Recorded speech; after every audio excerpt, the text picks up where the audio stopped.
नमस्कार।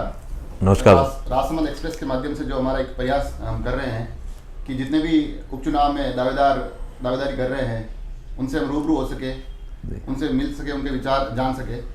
तो इसी क्रम में आज कांग्रेस पार्टी के पूर्व जिलाध्यक्ष, पूर्व राजसमंद जिला प्रमुख और जो गत विधानसभा चुनाव में कांग्रेस की प्रत्याशी रहे, कांग्रेस की तरफ से दावेदारी कर रहे हैं, श्रीमान नारायण सिंह जी भाटी साहब हमारे साथ है। आपका बहुत बहुत स्वागत है राजसमंद एक्सप्रेस के इस चैनल पर। धन्यवाद। नमस्कार। सबसे पहले तो हम आपसे यही जानना चाहेंगे, हालांकि एक बार आपने पहले दावेदारी की है, एक बार पुनः जब कुछ दुखद परिस्थितियों के कारण यहाँ उपचुनाव हो रहे हैं, आप पुनः दावेदारी प्रस्तुत कर रहे हैं, इस बार एक बार पुनः दावेदारी का ये मानस कैसे बना? सबसे पहले तो वास्तव में ये जो दुखद घटना हुई थी, भाई हम चाहते थे किरण महेश्वरी जी 5 साल पूरा निकले, मगर बीच में भगवान ने जो किया वो बुरा हुआ। मैं उनको श्रद्धांजलि अर्पित करता हूँ सबसे पहले तो।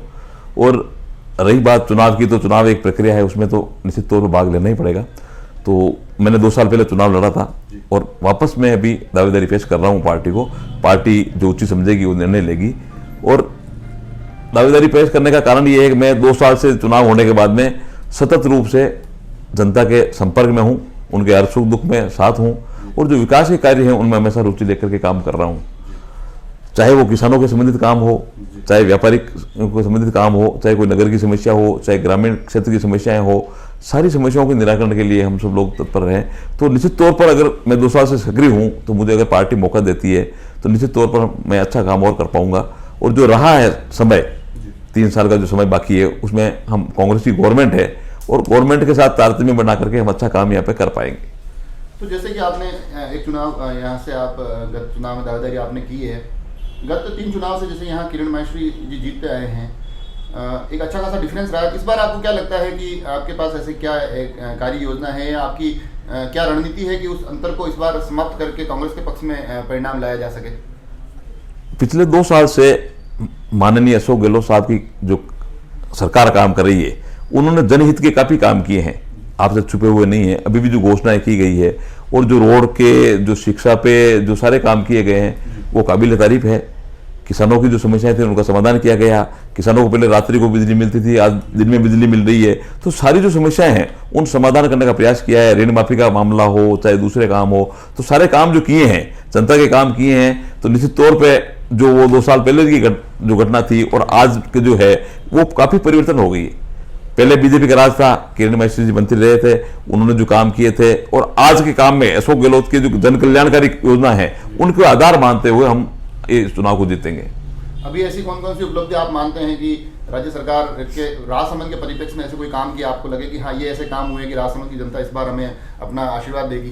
राजसमंद की लिए जो बहुत बड़ी जो भी काम हुए हैं, सबसे पहले तो आप जो आज रेल मंगरा से कांकुरली का जो रोड है, इस पे 32 करोड़ रुपए पास हुए हैं। और ये बनास का पुल है जो पूरे 4 महीने तक जब बनास बहती है तो रेल मंगरा क्षेत्र से के कांकुरली आने जाने का मार्ग बंद होता है, कुरुच होकर आना पड़ता है या नाथन द्वारा होकर आना पड़ता है। तो ये बहुत बड़ी योजना घोषित हुई है, बहुत बड़ा काम होने वाला है। और पूरे केवल ये नहीं कि राजसमंद रेल मंगरा को, चित्तौड़ तक के लोग आते हैं कुंभलगढ़ जाने वाले, उन सभी को यहाँ काफी लाभ मिलेगा।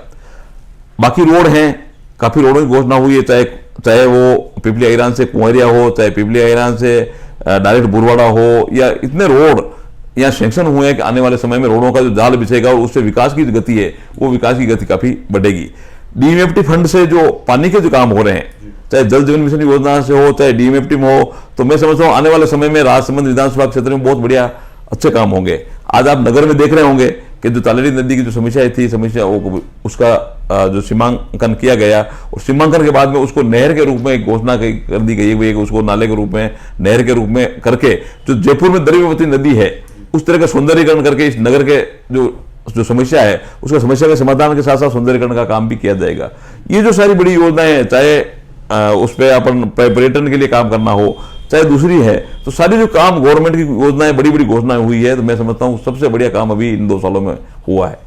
जैसे आपने शहर का जिक्र किया, तो एक काफी लंबे अंतराल के बाद राजसमंद में कांग्रेस का बोर्ड बना है। हाँ। तो आपको लगता है कहीं ना कहीं ये आपका एक सकारात्मक पहलू रहेगा या इसका आपको बोर्ड का लाभ मिलेगा? कहीं ना कहीं बोर्ड का हमें पूरा लाभ मिलेगा और निश्चित तौर पे जिस तरह से युवा टीम आज जो डॉक्टर सीपी जोशी साहब ने और हमारे अग्रिम नेताओं ने और प्रदेश अध्यक्ष महोदय ने पुष्पेंद्र जी भारद्वाज ने निर्णय लेकर के युवा टीम को मौका दिया है। आज अशोक जी टांग जो हमारे सभापति बने हैं, युवा हैं, पूरी टीम युवा है, और जो जो घोषणाएं हमने घोषणा पत्र में की है उनका 80% काम तो हमने साथ ही साथ घोषणा करके उन डीपीआर तैयार करने का और सारा टेंडर लगाने का काम प्रक्रिया चालू हो गई है। तो निश्चित तौर पर नगर परिषद का फायदा विधानसभा इलेक्शन में मिलेगा और नगर परिषद में भी चहुमुखी विकास होगा बोर्ड बनने से।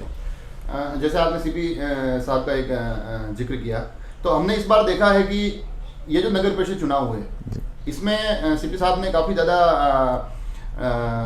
अपनी भूमिका इस प्रकार से एक संरक्षक की भांति एक भूमिका का निर्वहन किया। तो आपको लगता है कि राजसमंद की राजनीति में जो उनकी सक्रियता अभी हमने कुछ समय से देखी है, राजसमंद के शहर ने कुछ समय से देखी है, वहाँ उसका अनुभव का कहीं लाभ या उसका कुछ आपको कहीं कोई फायदा मिलता दिख रहा हो?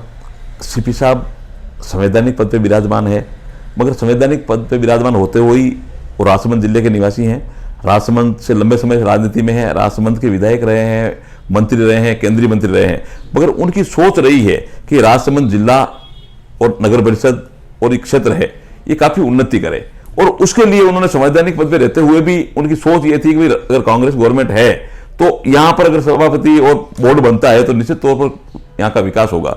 इस सोच को उनके मन में रख करके विकास के लिए उन्होंने ये सारे काम करने का प्रयास किया और बोर्ड बनाने के लिए उनका पूरा मार्गदर्शन मिला।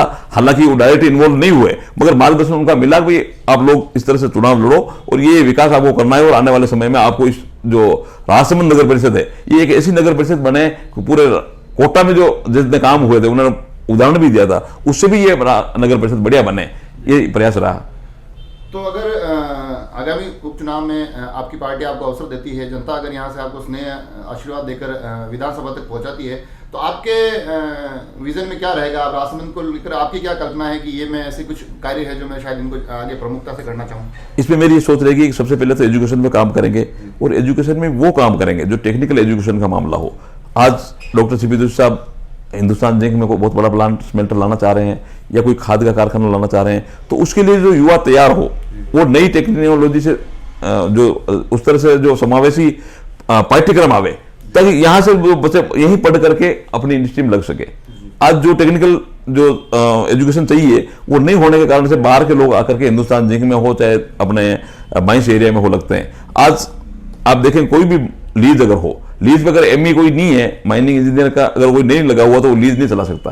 तो ये जो सारी अगर आप माइनिंग इंजीनियर के यहाँ पढ़ाई के लिए व्यवस्था होगी तो हम टेक्निकल एजुकेशन की व्यवस्था यहाँ करने का प्रयास करेंगे, ताकि हमारे लोग अच्छे से अच्छे नौकरी में लग सके, बिजनेस में लग सके, और धंधा भी अगर करते हैं, कोई माइंस भी है तो उसको ढंग से वो चला सके। जैसे चुनावों का ये जो एक समय चल रहा है, इस दौरान पंचायत समिति और जिला परिषद के भी चुनाव हुए, जिनमें मेरे को लगता है कि शायद कहीं ना कहीं वो पलड़ा थोड़ा भाजपा का, अगर हम राजसमंद विधानसभा को देखें तो थोड़ा भारी रहा है। तो उनको आप किस प्रकार से कैसी चुनौती देखते हैं कि आगामी चुनाव में ये चुनौतीपूर्ण कार्य रहेगा? नहीं, वो निश्चित तौर से जहाँ जहाँ हमारे पंचायत समिति में और जिला परिषद में राजसमंद विधानसभा में हम थोड़ा कमजोर रहे, मगर हम उनमें सुधार करने का पूरा प्रयास कर रहे हैं, और नगर में जो हम प्लस रहे हैं उसको और उसको दोनों को मिला करके हम चाहेंगे कि हमारा यहाँ विधायक यहाँ जीते और पार्टी यहाँ स्थापित हो और यहाँ विकास के अच्छे काम हो। क्योंकि हम एक प्रयास कर रहे हैं कि राजसमंद के आगामी चुनाव में जो दावेदारी कर रहे हैं दोनों ही दलों से या दोनों दलों से इतर भी कोई अगर दावेदारी कर रहा है तो हम उसके विचारों को आप तक पहुँचाए। तो उसी क्रम में अगर आप राजसमंद एक्सप्रेस के माध्यम से अगर राजसमंद की जनता से कोई आग्रह, कोई अपील, कोई निवेदन अगर करना चाहें तो आप? हम तो ये करना चाहेंगे कि गवर्नमेंट है 3 साल तक हम विकास की जो गति तेज करना चाहें तो निश्चित तौर पर हम साथ मिलकर के कांग्रेस के उम्मीदवार को जिताएं और उसके जो लाभ हैं वो लाभ पूरा उठा करके क्षेत्र में अच्छा से अच्छा विकास करने का प्रयास करें। जैसा कि आपने देखा, आज हमारे साथ थे कांग्रेस पार्टी से दावेदारी कर रहे हैं श्रीमान नारायण सिंह जी भाटी, जो कि पार्टी और में किसी विभिन्न पदों पर रहे हुए हैं, उसके साथ साथ राजसमंद जिला प्रमुख भी रहे हुए हैं। आपने पूरा हमको बताया कि आप किस प्रकार के विचार या किस प्रकार के विजन के साथ इन चुनावों में जाना चाहते हैं। तो इसी क्रम में हमारा प्रयास रहेगा कि आगे आपको किसी एक और नए दावेदार से रूबरू करवाएं, उनके विचारों को जान सके। धन्यवाद। नमस्कार।